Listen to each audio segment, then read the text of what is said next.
good evening, everyone. Come on in the room. Come on in, come on in. We got a conversation to have tonight. Come on in. Let me know you're here. Let me know you're in the room. Hey, Teresa. Good evening. Thank you for coming on. Come on in, family. Hey, Cousin Eunice. Love you too. Come on in, come on in. We got to roll back the carpet. We's getting in the living room tonight. Come on in. Because there's stuff, secrets that we don't swept under the rug that we's got to pull the carpet up. Come on in. Come on in. I need y'all to help me pull up the carpet tonight. All right. Let me know you're here so I can shout you out. Come on in. Come on in. I hope everyone's had a blessed day and are looking forward to the weekend because I'm exhausted and I know I am. So come on in and let's talk about this, family. We got stuff to talk about. We got to pull up some of this carpet. It's been pressing down in my spirit. Okay, that this is the time we have to. Hey, Cheryl, join the drum go, Kilgore, how you doing? Thanks for coming on. It's time to rip up the carpet. We've been suffering. Our backs are aching because we've been standing on unsteady ground. So we've got to rip up some stuff tonight. So hey, Robin, my sister. God bless you. Thank you for being on. Y'all, I'm excited. I'm going to give one more minute because y'all know I don't care. I start with whomever's in the space, okay, just so we can have some time. Yes, Cheryl, thank you. Those of you who know people that could benefit from being on this with us live and being a part of the dialogue. And again, you guys are part of the dialogue, right? So if you know that people can benefit from the information and need to be on this healing journey, hey, Mama said, I'm here. Amen. Mama's in the house. Tag somebody. Tag them to come on in. A lot of folk ain't doing nothing but sitting down watching TV. Okay, so tag them and tell them, stop scrolling. Come on in. Let's have this conversation because I'm confident it will bless them.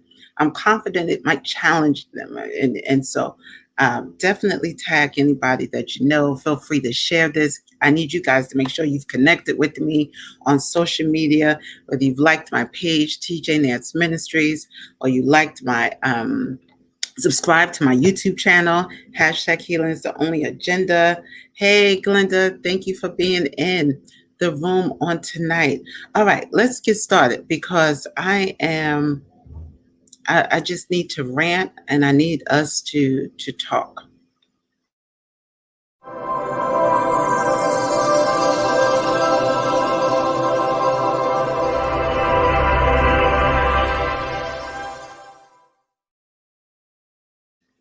All right. Good evening, everyone, again, and welcome to Tisa's Rants and Musings. Hey, Norma, tonight's conversation is all about rolling back the carpet. So I want to set up the context for this rant and muse tonight. It's just me ranting and musing tonight. And I know you guys are with me because you've been with me since the beginning. Can you believe we've been doing this a year now? We have been ranting and musing together. And just so people understand, ranting is the part that we are just demonstrating expression, our frustration, expressing our thoughts and how we feel about things. But the musing is the part that is the most beneficial because it's the reflecting part. It's the thinking deeper. It's the wanting to understand and ask questions. So that's what Teachers Rants and Musing is all about, right? About social justice, about faith, about the Black community and life in general. Why? Because healing is the only agenda and wholeness is our destination, and because brokenness is just too expensive. We can't afford the brokenness anymore. So that's exactly why today we're talking about rolling back the carpet. Let me set up the context for you as to why this topic came up for me today. Um, I was having a conversation with a girlfriend, and we just started talking, and we ended up sharing stories about childhood experiences that we have forgotten, but was still like fresh for us. We don't think about it. We hadn't talked about it, but when we thought about it, it was very much like it happened yesterday. Like we could still remember it so freshly. And we started thinking in that moment, like, wow, I hadn't thought about that. And wow, that was traumatic.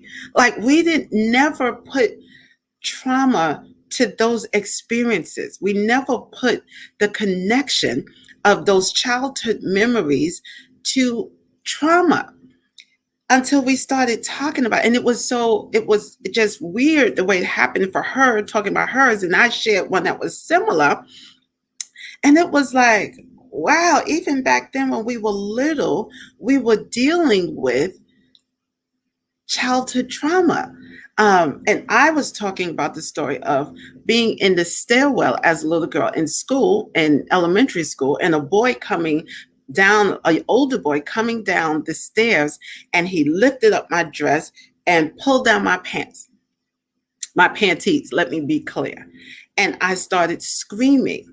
And as I was sharing with her, and another time when a boy just started grabbing on me and feeling on me, and I started screaming, and the teacher came in, and I got hit for it, right?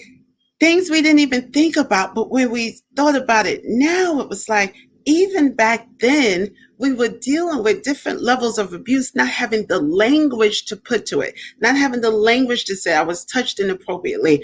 I was humiliated by someone pulling down my panties. You didn't talk about it. Of course, you went home and you told your mother, and I'm sure my mother called the school. She did something. I don't remember what the outcome was. I remember the experience. And I remember the shame connected to the experience. I remember how I felt and how much I cried as a little girl. I remember how hurt I was that the teacher was hitting me, telling me, you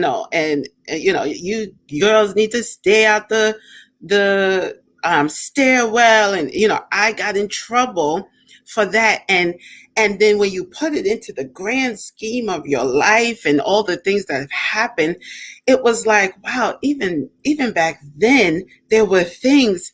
Wow, Andrea, thank you for sharing. Oh my God. My sisters, this is what I'm talking about, that we have had experiences, some that we have never, and men, my brothers too, don't get me wrong, that we have never ever talked about, or that we've told people and they brushed it under the rug and we threw the carpet over it. And they told us, now just go ahead.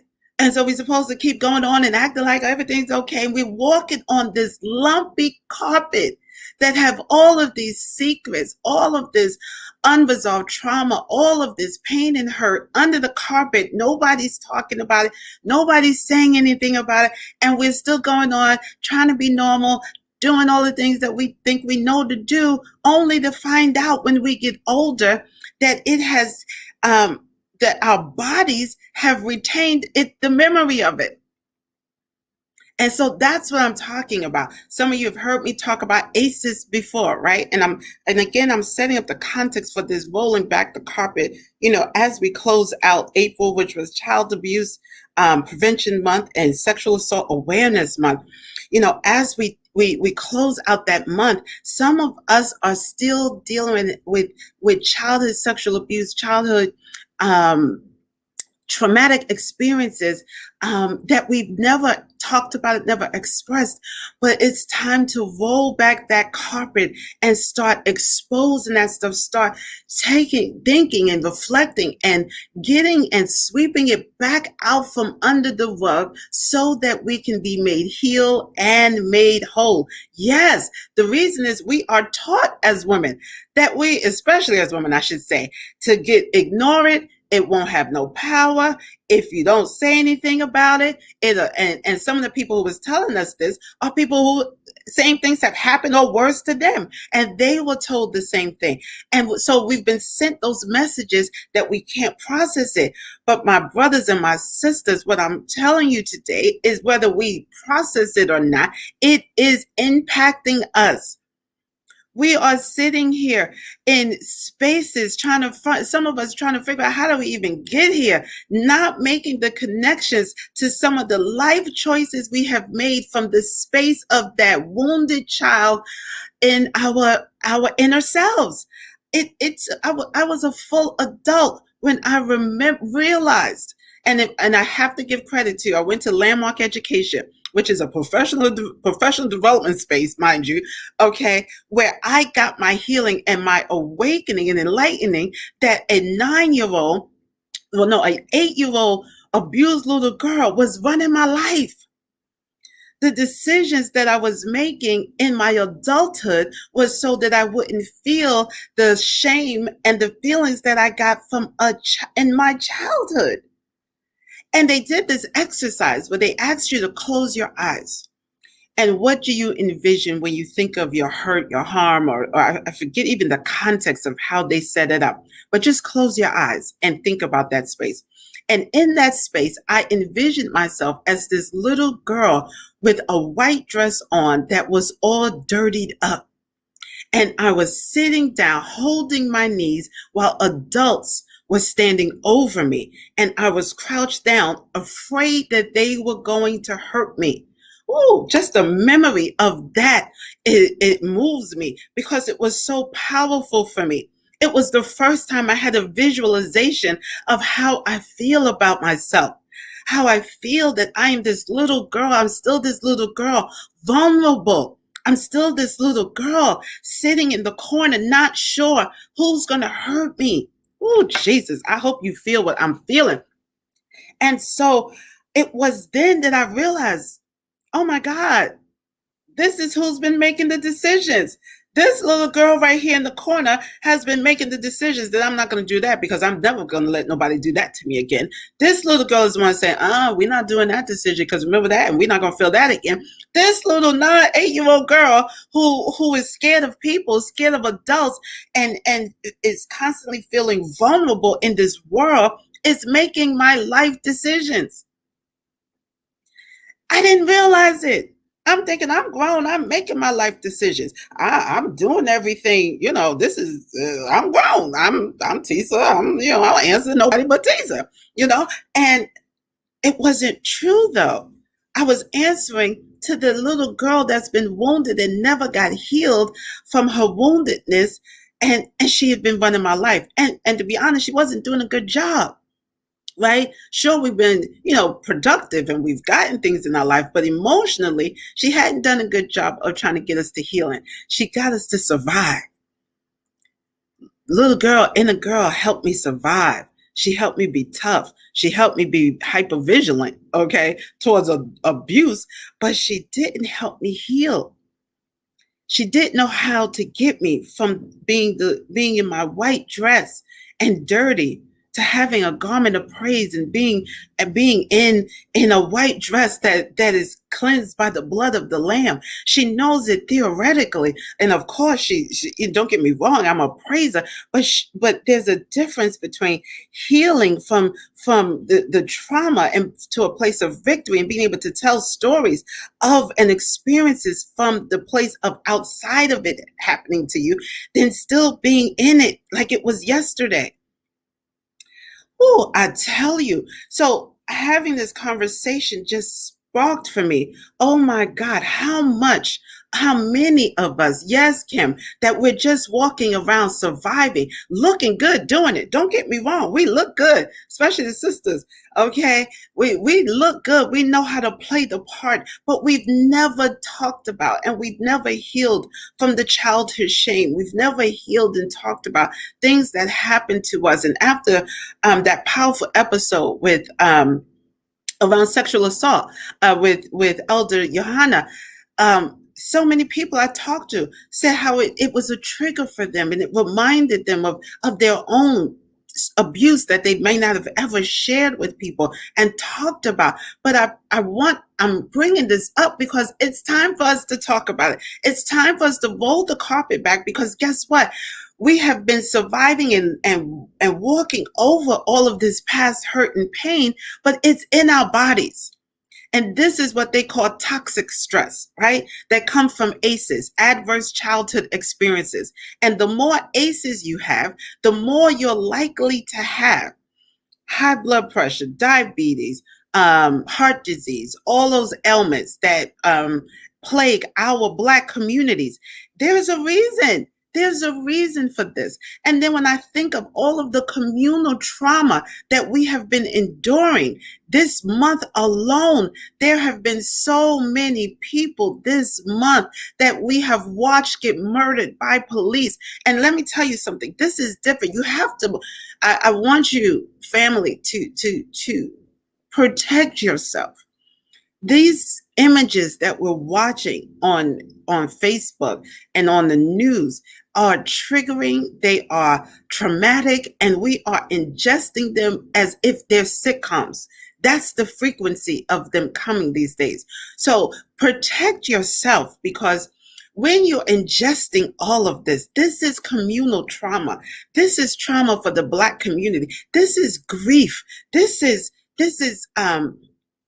devastation for us, right? This is triggering ancestral trauma in our bodies that we don't even know nothing about. Nobody talks about in our blood, our ancestral blood, the trauma that's being triggered by watching our Black and brown people getting gunned down for menial things, and the rapid way that it's coming. You're watching a young girl get shot 4 times, and you are literally watching it. It's not like years ago when we just heard it and we read it.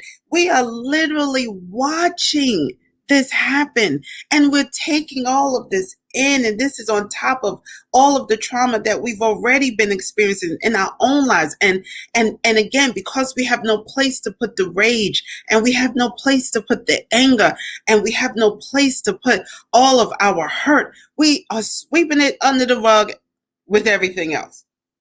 And we're going to work as usual. Church is now opening back up, and we're trying to go to church, and we're trying to live as usual. But yes, these are layers of trauma that we don't even recognize. And again, this doesn't speak to our resiliency. Our resiliency is not a question. There's no doubt that we are the most resilient people ever. There's no question that God is with us and he's keeping us, and there's no question of that. What is on the table, though, is how do we heal? If we don't roll back the carpet, and some of us only want to roll back the carpet for the dirt that we don't think is too bad. We only want to sweep away the dirt that's not so bad to us, that don't feel that bad. But now is the time to roll the carpet all the way back if you have never dealt with your unresolved trauma. Why am I saying this? Because we can't afford to not do it. Some of us have trauma around colorism.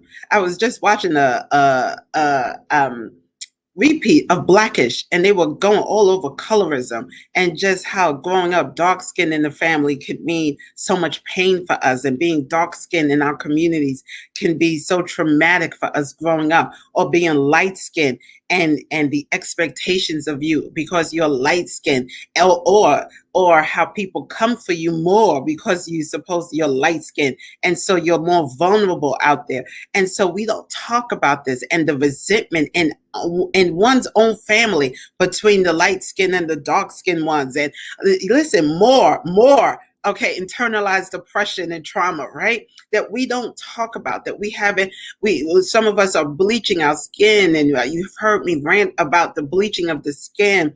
And some of us, if you've noticed now, all of these makeup tutorials that make women at least 3 shades lighter than they are. And this is supposed to be what I'm supposed to figure. The highlighter and the concealer is 2 shades lighter, and I come out looking like a total different person. And this is this is what I'm supposed to want to look like? What's wrong with finding foundation and concealer that's closer to my skin? And so we got this whole thing that nobody's saying. Everybody's just saying, oh, look at that beautiful way she put on that makeup. Nobody's saying, wait a minute, why is the makeup got to be so light and lighter than our skin tones? No one is talking about these different things in a way that says it's okay to talk about. No one is saying, come on, let's create these circles, healing circles where we can come together, share our experiences and our stories, and let's talk about it. I don't know if some of you got to listen to the show tonight that I advertised on WJIL with Dr. Patterson. And we talked today just about healing being the only agenda, but how we don't have in so many of our spaces any place to share our experiences. There's no place for us to talk about this stuff. And so we go to church, and God knows the church carpet is as lumpy as I don't know what. We got dead bodies under the church, okay, carpet that we don't rolled over for and just covered them up on a carpet never to be seen again. Okay, there is so much there's so much dirt and trauma and just secrets that have been swept under the church rug, that if you leave your house and it's lumpy, you go to church, it's even more lumpy possibly. Okay, and so we're just over here in a bunch of lumpy experiences. We shouting on them lumps, honey. Okay, we shouting on them lumps, and no one's talking about the dead body. Like oh Lord, she under nobody's talking about the dead body just got rolled over. Okay, so we gotta do something to start saying, no, we can't act like these people aren't here. We can't act like folk aren't sitting in our pews bleeding, okay, that they aren't looking good on the outside, but hurting and broken on the inside. We gotta somewhere start creating some spaces for healing to take place. And some of you guys were on the show again when we talked about how I brought up the scripture about how we overcome by the word of our testimony, but the elder reminded me, no, let's be clear. We overcome by the blood of the Lamb and the word of our testimony. Okay, it's a both and. And what we've been conditioned to do is just focus on the blood of the Lamb. Yeah, honey, you're more than a conqueror. You can get over it, okay? Yes, closets filled with secrets and hurts that nobody's talking about in all of our spaces. Okay, and so they want us to all we focus on is the blood of the lamb, and but we shut down the word of our testimony space. And so what you get the message is that nobody wants to hear about your pain. Nobody wants to hear about your struggle. Nobody wants to hear about that. Don't come in here telling us all about that. We only want to hear happy stuff. Okay, we don't want to hear. We want to sing praise and worship songs. We want to dance. We want to praise God. We don't want to hear about your hurt. This is not the space. Is this not the house of refuge? Is there no balm in Gilead? What would we need a balm for if there wasn't woundedness? So apparently, God needs us to be able to deal with the wounds so that we can apply the balm of Gilead to them. But we don't even want to deal with those wounds. We don't want to talk about them. And we have to, because we can't go back into these churches the same way we left pre-pandemic. Part of the reason the pandemic was able to wipe our community out so much is because we had so many underlying conditions. And a lot of these underlying conditions are nothing but symptoms of our trauma that no one has told us. Yes, no one has told us how to heal them. They've told us scripture. They just told us, and again, sent scriptures to us, and okay, it helped us survive. But no one showed us the path for moving from surviving to thriving, because you can't get there till you heal. So I'm telling us tonight, now's the time to start to be brave and to start pulling back the carpet on family secrets. Time to have a family meeting. Yes, I said it. Call a family meeting. Pull together those in the family that you know was touched by Uncle Jerry. and how nobody did nothing about Uncle Jerry. Nobody said nothing to Uncle Jerry. It's time to call the family meeting and to start saying, these things happened. They were real. And we failed at dealing with them properly. And we're sorry for that. But we need to heal as a family. So many people have just, listen, we all of us got secrets. All of us got family stuff going on in our family closets. I'm telling you, it's time to be brave and to just open up the closet and let the bones fall out as they will. And as they fall out, just pick them up one by one. This bone was from this skeleton was from that, and we need to talk about it. We need to heal from it.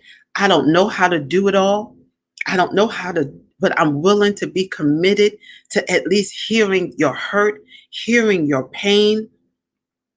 I am here to heal it. We have to. Some of us, it hasn't even been the level of others. So so in case you're sitting there, let me backtrack. In case you're sitting there thinking, well, none of that kind of stuff have ever happened in my family. My family was a little more healthier than that.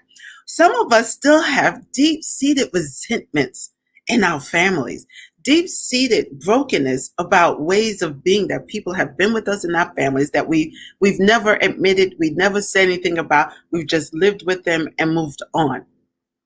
But we see those people out of that viewpoint. We see them out of those eyes, and it has impacted our ability to get close to some of our relatives, our ability to really be with our relatives, right? And you get that feeling where, you get to the family reunion and let me get my plate, eat quick and get out, right? Because we haven't dealt with some of that stuff. And trust me when I say to you, I'm not saying this tritely. Okay, I get what I'm asking us to do as a community. It's not going to be easy. It's not going to be comfortable. It's not going to be widely accepted. Not everybody's going to want to do it and be a part of it. But as Dr. Kirk Johnson just said, vulnerability is a start to growth. We cannot heal these wounds. And again, I'm pressing upon you that these wounds, whether you deal with them or not, are showing up in your body. Obesity is a symptom oftentimes of us feeding the trauma that we're not talking. We're still feeding that little girl inside, that little boy inside, right? Or ultra skinniness, body image issues, almost everything you can think of that is a preventable disease in our Black communities is upon us because of trauma that has gone unresolved. Those ACEs, the more ACEs you have, and let me read to you what the ACEs are. I want you to be clear as to what ACEs are, just in case you're wondering what ACEs are. Okay, ACEs are physical neglect that could have happened in your family, right?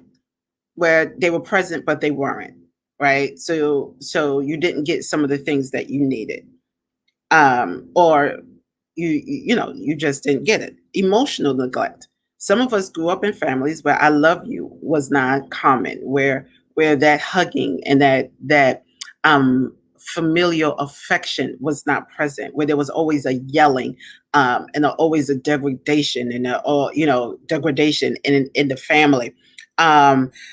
Another ACE is whether you lived with, and this is if you're all under 18 or not, if you lived in a household where a member went to jail or prison. Well, how many of us got Ray Ray and Pookie and them that, come on, okay? Especially with mass incarceration. These things happened in your family. A household member with depression or mental illness. I'm telling you, I've been watching the show. For some reason, I've been fascinated with the show Hoarders right now. And they're showing these clips, on Facebook. And I'm watching them because it was not something I ever attributed to something Black people would deal with, right? We're not hoarders. We clean people. We clean it all the time, right? And to see how many elderly Black people homes they have been going in that are dealing with hoarding, dealing with, which is a sign of some mental anguish and something else going on. The hoarding is just the symptom of a deeper issue. And these are elderly people that is, going, transcending the socioeconomic background. This is not poor people. This is not just, middle class people. They had upper class Black folk with a hoarding issue. So I'm looking at this and I'm saying we're starting to see now some of the stuff that we ignored all of our lives. And you know how we said that, oh, Uncle such and such, he just crazy. No, he was mentally ill. Nobody talked about it. Nobody diagnosed it. They had someone on the show that the family was so angry with him. But the therapist there is saying, I think you guys are expecting more out of this person than he may have the capacity, because while I haven't tested him yet, but it's a high likelihood that he could be on the autism spectrum. We didn't know this stuff. We didn't know anything about autism. We didn't know anything about a spectrum. We just been expecting our people to be. So again, back to the ACEs. So that's an ACEs, living with a household member with depression or mental illness, living with a household member that has a substance abuse disorder. If you lived with a parent that was an alcoholic or a drug addict, right? These are ACEs. Okay. Parental divorce or separation. If your parents got divorced while you were 18 or under, this is a traumatic experience. This is an adverse childhood experience. If you're witnessing violence against a parent, living in a DV situation, this is a childhood, adverse childhood experience, right? Emotional abuse, sexual abuse, physical abuse. Then they talk about even homelessness, right? Living in violent neighborhoods is a part of ACEs. So all of these ACEs, if you count them all up, if I count up all of these ACEs, you can have more than, two or three, right? And what they say is the more ACEs a child experiences, the more likely he or she is to suffer from things like heart disease, diabetes, poor academic achievement, and substance abuse later in life.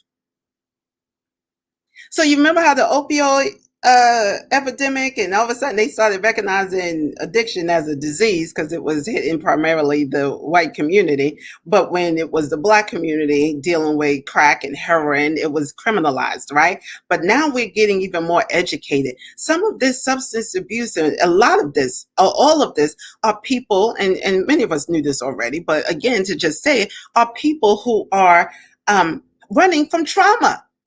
They're self-medicating from their traumatic experiences.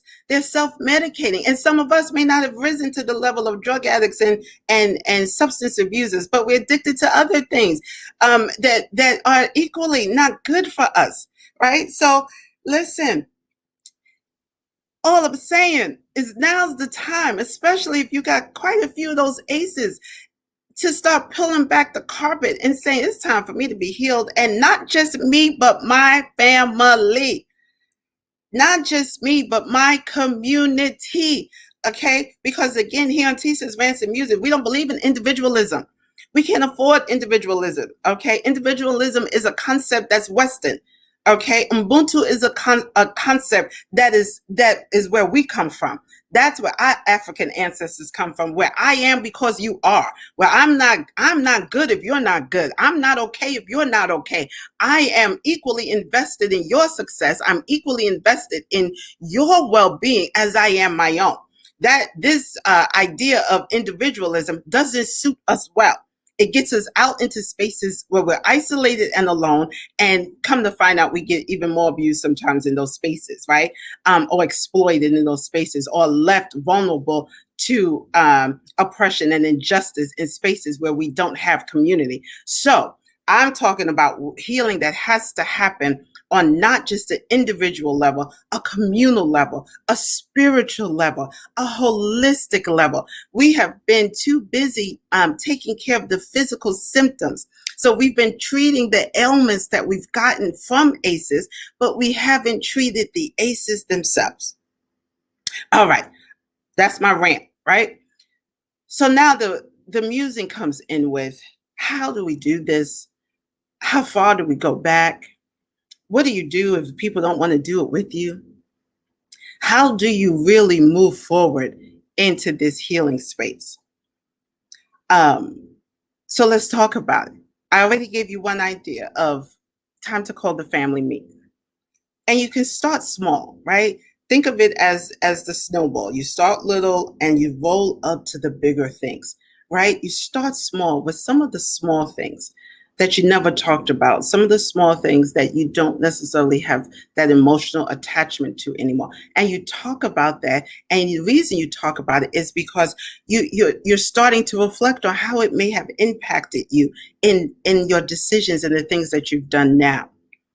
You're talking about things because you want to recognize them so that you can start to overcome, right? And start to heal from them. You can't, and this is what our show's resident therapist has always said to us, that the trauma lives in silence, right? That when we don't talk about these things, it just continues to avalanche and to grow into and morph into bigger and bigger problems. So you start small. Start with, you know what, you guys, I never shared with you about my childhood. And I never shared with you why now I'm so big about us being close as family. Well, this is what happened to me that makes me feel that way, that makes me be or be nervous about some of the decisions that you're making when you talk to your children, right? You start small. Even in your churches, you start small with little healing circles, little spaces where we can start coming together to share. We can start coming together to say, you know what, tonight we're just going to say, come as you are. Okay, come with however you feel. You don't have to gloss it up. You don't have to dress it up. Come as you are. And we're just going to talk about your experience and your image of God, and where in places of your life have you not felt God's presence? Have you not felt God be there for you? Have you ever been there? And have people really pull back the cliches that we've forced ourselves to believe, when many of us are walking around disappointed with God, walking around angry with God, walking around not understanding why He hasn't done things for us. And we don't share it. We just hide it in our hearts and we pretend like it's not there because we're afraid that if we say we're having an issue with God, that makes us somehow less holy. It makes us somehow less the believer, as if God somehow couldn't handle our feelings of frustration with Him and His timing, as if He can't. This is God we're talking about, as if He can't handle us being authentic and real in our relationship with Him. But we need spaces. We need permission to say it's okay. We needed some other sister to be brave to say, I want to be real about this, and know that she will not get judged. Know that she will not be shamed. Know that she will be heard, and she will experience the grace of God in that moment. We are too busy sometimes in so many of our spaces expecting people to always be okay and to always act like everything is good. You know, how you doing? Oh, I'm blessed and highly favored. Oh, I'm too blessed to be stressed. When we're looking at you and you look stressed. And you should be. You're dealing with a lot. You're dealing with trauma. You got so much going on in this Black community right now, in this world where they're literally trying to kill us. Okay. So you are living through a pandemic. You are dealing with a lot. When will we roll back the carpet and say it's okay to admit it, that this is a lot? This is a lot. This is a lot. We can't get to the healing journey if we don't admit that we are wounded and need to be healed. And some of us are good with it in the parts that we feel no shame. I'm telling us that it's time to be brave. Sometimes we don't get over those feelings of shame until we start to talk about it and we start to realize, oh, this happened to quite a few people. I'm not the only one. And we start hearing others and how they've triumphed. I was talking to a minister today, and I was telling her I want to have a bag lady service. Yes, a bag lady service. And you know what the bag lady service is? I want y'all to come. I'm going to do it. I'm going to do a bag lady service. I want y'all to come. And guess what we're going to do? Bring your baggage. Bring all your baggage. Remember Erica Badu's song, Bag Lady? I want you to pick up all your baggage and come on in the room. Bring every last bit of the baggage that you have. Don't act like you don't have it. Bring that baggage in. Let's get together. You come with your bags. I'm going to come with my bags. Because, see, what we've done is we've acted like we don't have no more baggage because we just changed the bag. They're not in garbage bags or backpacks anymore. We put them in Gucci and Fendi and LV bags. So we act like these aren't bags. We don't have baggage no more because we're going to dress them up. Come on in here, girl. Bring your baggage. Because guess what? If we come together with our baggage, you might see something that used to be baggage for you on me. And you can say, girl, I used to have that bag. Let me tell you how I got rid of that bag. I started doing A, B, C, or D. And it's like, really? You had this bag? Yeah, I had this bag, girl. And listen, I got other bags. And somebody else can come to your bag and say, girl, I want you to be careful with that bag right there. Because my bag used to be that small. Look at my bag now. My bag is so big, and I've carried it for so long, it's become a part of my arm. I don't want that to happen to you. I see your bag, and it's just like mine. If you don't deal with your bag, you're going to have this weight like I have. I can't even move my arm because this bag is so heavy. This is what I want us to do. And so we can sit and say, really, this is this bag? And we look at it and it's like, wow, I would never have thought that we had the same bag. And it's like, yeah, mine started out that small. And 30 years in, look at it now. So I need you to start healing from that bag. I don't want you to end up having this bag. Like, now I'm healing. I'm going to get this bag off. Somebody's going to help me cut this bag out of my system, but it's going to cost me more, and it's going to be a little more surgical than what it will be for you if you deal with yours right now. This is what we need from the sages in our community. This is what we need from the mother's board, right? To say, baby girl, I had that bag when I was your age, okay? And I still got remnants of that bag and have to keep cutting that bag off. It keeps trying to attach itself to me, and I'll cut it out, okay? And sometimes it hurts to cut that bag off, girl. But let me tell you something. You don't want that bag to grow. This is the wisdom that we need that only comes from us being vulnerable enough to bring our baggage into the room. I'm coming. I'm coming with all my flaws. I'm coming with my baggage. I'm coming with my insecurity. I'm coming with any jealousy, any envy. I'm coming with any resentments. I'm coming with my shame. I'm coming with my guilt. I'm coming with anything that is weighing me down and getting in the way of me honestly feeling the love and grace of God. And I need y'all sisters to come on. We got to help each other get this baggage off. We got to do it. And it's not a one-time thing. I'm not talking about something that's just going to end up being like, after, one service and, oh, we cried and we snotted and we turned around, spun around, ripped the paper, threw it out, burned it up, set it on fire. Now we's free. No, healing is a journey. It's hard work. It's nasty. It's dirty. It's messy, I should say, not nasty. It's messy. It's messy because you start having to deal with stuff that you have hidden under that rug. Listen, if you over 50 and you got stuff under the rug from when you were 6, okay, that's a law. That thing is etched into the foundation of that space right now. And now you got to take something and try to ply it out.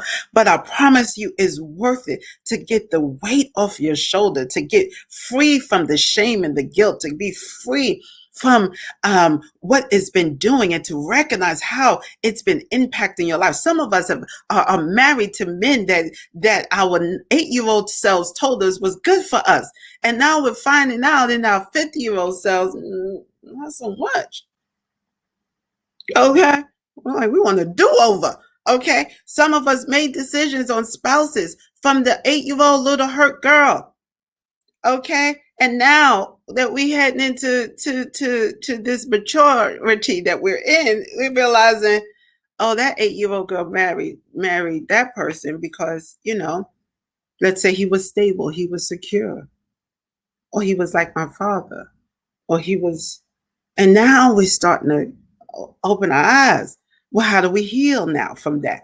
And nobody saying you got to get rid of your husband, but or wife for that matter. What I'm saying is just recognize how some of that trauma came into your decision making. You didn't know. You didn't know that the little person in you was making these choices. You thought you knew what you was doing, and now you realize uh, maybe I didn't know what I was doing, and now I need to figure out how to figure that out, right? And again, it only comes through healing. Healing is the only agenda because we are experiencing the brokenness. We are experiencing it on so many levels, and we can't fight the good fight when we're bogged down with these bags. You can't really do the work that God is calling you to do when you got so much baggage on you. God needs us to be free so we can help free others. There's a war, there's spiritual warfare going on. Police brutality is just one symptom of the spiritual warfare that's going on right now. You can't fight adequately when you so bogged down just trying to survive with all this baggage on you. You can't really, and this is what the enemy does. He keeps us bogged down in the baggage so that we aren't capable of really having the energy to fight. So that's why, again, we can't afford this baggage. I'm going to have a bag lady service. Y'all stay tuned for that. I don't know if I'm going to do it virtual. I don't know how I'm going to do it, but I'm going to do a bag lady service. It's going to be just for women, bring your baggage. And it's going to come in and tell secrets that you never told nobody. And we're going to have the ground rules. We're going to set up the safety. We're going to have people there. God gave me this hot off the press. This is in the moment. Okay, we're going to have people there to help deal with whatever comes up for you, to help you process whatever we need. But I want to invite folk to come on, start dropping that baggage. Even if you can't drop all of it, you can take some of it out, and little bit by little bit, the bag starts getting smaller and smaller. You start healing from the bag, and you start realizing, guess what? I shared that, and I'm still here. Guess what? I shared that and nobody looked at me like I was crazy. Actually, they loved on me, showed me grace. Hey, guess what? I thought my situation was bad, but other folk had it even worse. Maybe I should be thankful. Okay. Yes, Jamie, you got some bags. You ready to tell? Girl, I'm ready. We're going to do this. We are going to do this. And then we're going to take it to our communities, take it in our families. Listen, I went to a bag lady dumping service, and listen, we got some baggage in this house that we got to dump. We got some baggage we got to get rid of. And you do a little bit at a time. And again, that snowball, right? Where you start with the small and then you go up to the bigger. And before you know it, you're tackling those big things. Yes, Gwen. Oh, girl. Yes. Yes, my sisters. I will let you keep y'all posted. We're going to do this thing. Why? Because we can't afford not to. Because who's buckling under the pressure of this toxic stress? And that's the last part I want to leave you with. That again, this is about the toxic stress. This is about the posture that comes from, and the misalignment in our posture that comes from standing all these years and walking over this lumpy carpet all these years. Our bodies are out of alignment. Our spirits are out of alignment. We are retaining the memories and the stress and the trauma in our bodies. Yes, Jamie, and it is killing us, literally killing us. People, a little virus has come in and is wiping us out because we already were dealing with so much. And now this is the season. No, no, no, no, no, no, no. I don't care how old you are. You could be 85. There's still time for you to be healed and made whole. Healed and made whole. right? And so that's what the journey is. The journey is to move from healing into that wholeness.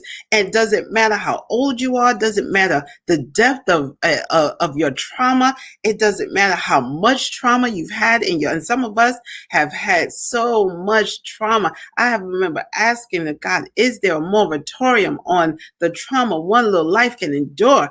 Okay, some of us have been through so much trauma for that we feel like it's enough for a lifetime, multiple lifetimes. Okay, so you may have had a lot.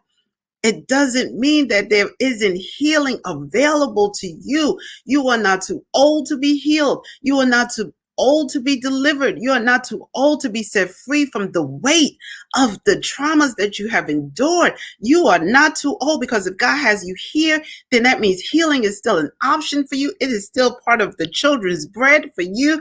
You should eat it as much as you can, so then you can help somebody else be healed. You can be healed so you can help somebody else be healed. That's what we're talking about. We have a generation of young people coming behind us who've never seen racism like this before, who've never watched people get murdered like this before, who's just coming into the realization that this is not a postmodern, a post-racist, society. They are dealing with traumas in different ways. But how can we be there for them if we haven't dealt with our own yet, and we just trying to survive? We have to be healed so we can heal the other, and it's supposed to be a movement. Hashtag healing is the only agenda movement. This is not a moment in time. This is a movement in space. God is calling us. If you are on this line, hallelujah. If you are on this line, you are being called to help heal. This is not about a title. This is not about being anointed or special. There is no special anointing or giftedness on me that isn't available and on you. So this isn't something for Sister Tisa to do. This is something each of us. And the fact that you are here listening to the sound of our voice means that God had intended for you to get up and start the healing journey in a whole nother way. That's why you're on tonight. You could have been in your bed asleep. You could have forgot. Anything could have happened. The fact that you are on here tonight says you have been charged to start helping heal the land. If my people, glory to God, who are called by my name will humble themselves. The humbling comes to say, I need to be healed, God. I don't got it all together. I'm sorry I've been faking all this time. Will humble themselves and pray. Will seek my face. God, I need you. I need you to show me how to bring healing into my community, healing into my homes, and turn from my wicked ways, God. And we never think we're wicked, but the wickedness of self-righteousness, the wickedness, of envy and jealousy, the wickedness of so many things that we hide behind, okay? And judgment, our judgmental selves. If we turn from that, then he'll he'll heal from heaven and heal the land. There's work we got to do to help facilitate the healing balm of God into our homes, into our communities, into our churches. And it starts with us humbling ourselves enough to be vulnerable to say, God, I need you. I need to be healed. I need to be set free. I need to be delivered. I don't care what title I got. I need you to heal. I need to open up the dark crevices of my heart, the spaces in my heart that I have turned the key and locked up and not have let anyone in. I need you to open that and cleanse it, God. I need you to go in, God, and show me all of the spaces that I have hidden from you, that from healing, because I want to hold on to that pain, because I'm still angry that they did what they did to me. I want to hold on to that pain, because if I don't hold on to that pain, nobody else will acknowledge it. If I don't hold it, who's going to stand up for me? God is telling us it's time to roll back the carpet and be healed. We got to give it up. I had to tell the 8-year-old little girl, you're not in charge anymore. You're not in charge anymore. I am. And I'm an adult. And this adult is going to be healed and make decisions from a space of healing and wholeness. She didn't care for it, and she tries to show up every now and then, and be like, "Wait, wait," and I'm like, "No, no, no." When we fight, the little girl in me, I fight her sometimes because she wants to remind me, and she wants to bring me back to spaces of insecurity. She wants to bring me back to spaces of fear, spaces of and again, when you're triggered, all right, spaces of nobody's going to be here for you. You're out here by yourself. I have to slap her down. Slap her head. Stop, shut your mouth. Little TJ, little Tisa, and my family used to call me Little Mess, I need you to shut up. Tisa's talking tonight. Tisa says, I will be healed. I will be made free. Okay? We're not doing this again. I don't told you. We're not doing this. Sometimes you got to talk to the little girl, the little boy inside of you that's been running your life from that trauma, and tell them it's time to be healed. We actually opening the door. You coming out, okay, and we setting you free, and we growing up today, and we are going to heal in our communities and heal in our land. You guys, I didn't even think I would go an hour long. Obviously, I'm passionate about this. Obviously, this is a weight on my heart and a weight on my spirit that God has given me to start challenging us and start saying, look, come on, let's do this together. As a spiritual midwife, this is what I'm called to do, is to help you give birth to a new healed you, right? And so, but it starts with us together. So you stay tuned for the bag lady service. And then I'll probably do one and see if I get some brothers to do because they got baggage too. Don't be fooled. Boys got as much baggage as sisterhood. They just frame it differently. They make it look different. They talk about it different. But then when you marry them, you realize that sounds like baggage. Okay, when you marry them, you realize you still got daddy issues. Or when you start dating and talking to them, you realize you got mommy issues. Oh, you've been abused. Oh, stuff has happened to you. That's when. So we're gonna get the brotherhood together too, because we in this together. Okay, the way that COVID wiped out our black men, no, that can never happen again on our watch. We need our black men to be healthy and whole, and that's beyond going to the gym. They need the same healing of their traumas as well. It's time we start telling them it's okay to be vulnerable, authentic, and transparent about the hurts that you have had and the decisions that you've made out of those little boys inside of you, still trying to show off in front of your friends. That little boy in front of you that got you still trying to act like you got it all together when you just as a mess as the next one, okay? We need to help our brothers get there too. I'm excited about what God's going to do, because I don't doubt. I don't doubt that this is a God moment. I don't doubt that this conversation is a God conversation. This is God talk right here.